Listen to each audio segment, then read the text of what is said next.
Sometimes when I've already made some edits in Photoshop after fixing the basic stuff in Lightroom, and then I find I've missed out some areas when I was using the auto mask in Lightroom. It was really a pain using a normal brush to fix it. Exploring more on the Photoshop side, I discovered an equivalent to the auto mask feature in Lightroom, but it is far more powerful in the way you can control how the auto masking works. Actually, there is one major difference. It's not exactly an auto mask in the mask sense as it is in Lightroom, where you create a mask using the auto mask. In Photoshop, the technique is destructive because it works on the image, but like with Lightroom, we can just do the edges in the auto mode and then create a mask from it, making it non-destructive. So let's see how this works. We'll just take a raw image to start with. I really like the new UI in Photoshop.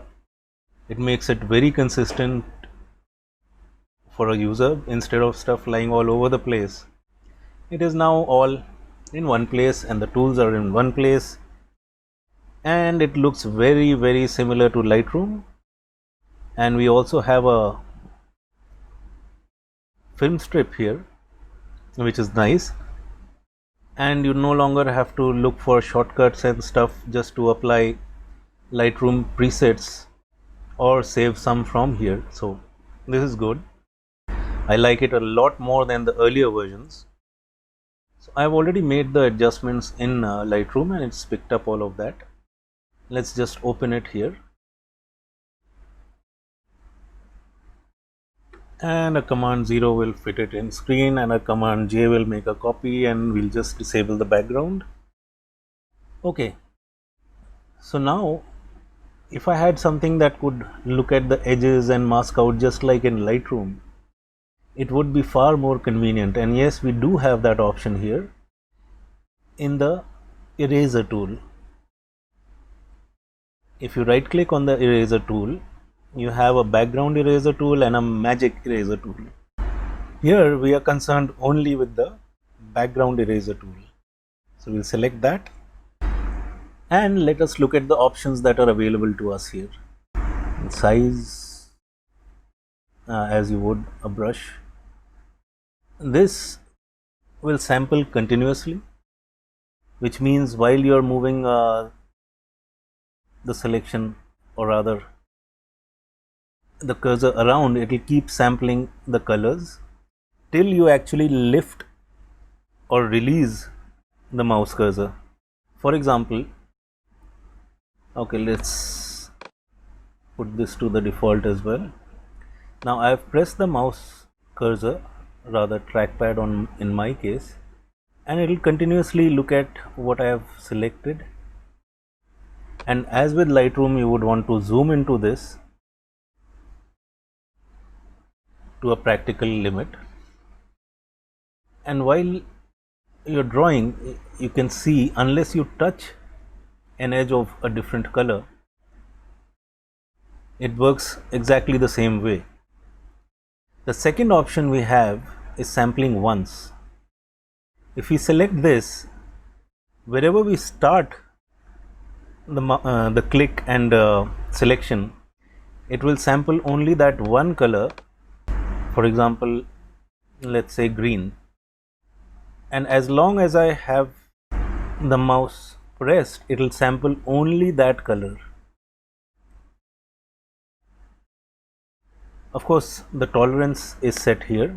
You can increase or decrease depending on how much you want that.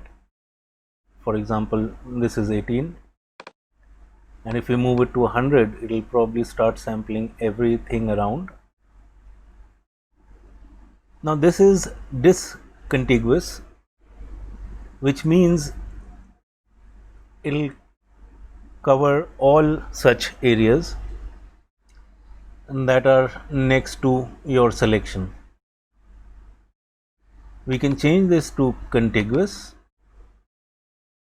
which means that only the colors that are adjacent and not going into another area will be masked out.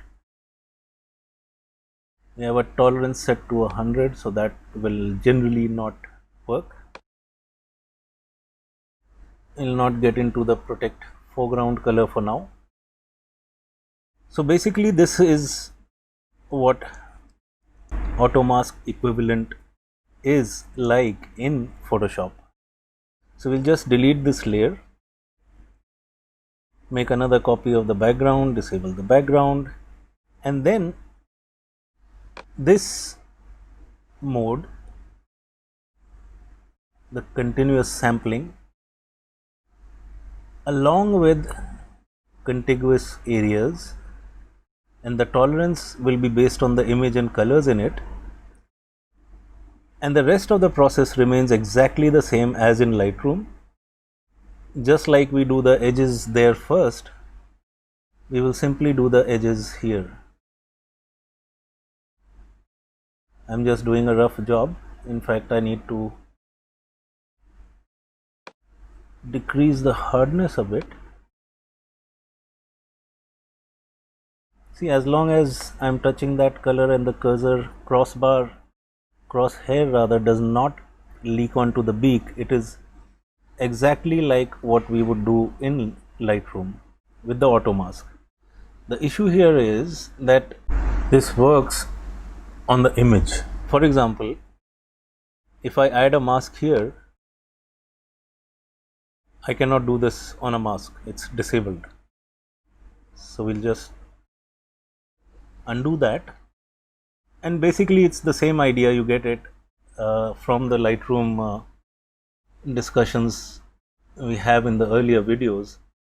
So once you've done the edges properly to your satisfaction, you can just do a command click to select the areas that you have erased, click on the mask, that will create a mask from this, make another copy of the background, disable this, and option drag the mask to this copy. We don't need this layer anymore, and now we can treat this just like any other mask. We select the brush tool, make sure the black is the foreground color, and very similar to Lightroom, like in an earlier video, once we've done the edges, we can just erase the rest of the background. Just to make sure, we'll add a solid color here, can be any color, and that is how you would go about doing this in Photoshop. I hope it will help a lot of Lightroom users as and when they have to do similar auto masking in Photoshop. That's it for now. Have fun till the next one.